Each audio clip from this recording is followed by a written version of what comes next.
So ఈరోజు నేను అడుగుతున్నాను, మొన్న విజయవాడలో హైందవ శంకారావం చేశారు, హైందవుల్ని మనం కాపాడుకోవాలి.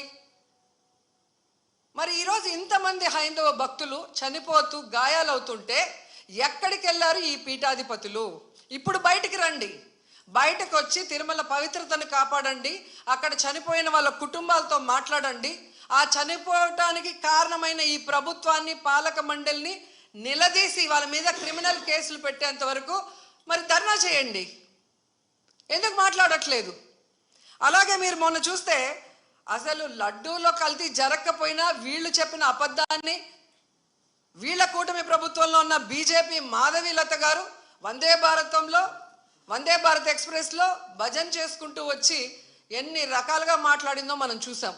నిజంగా మీకు దేవుడి మీద భక్తుంటే, భక్తుల మీద ప్రేమ అభిమానం ఉంటే ఈరోజు 6 మంది ఎవరి వల్ల అయితే చనిపోయారో ఈ ప్రభుత్వం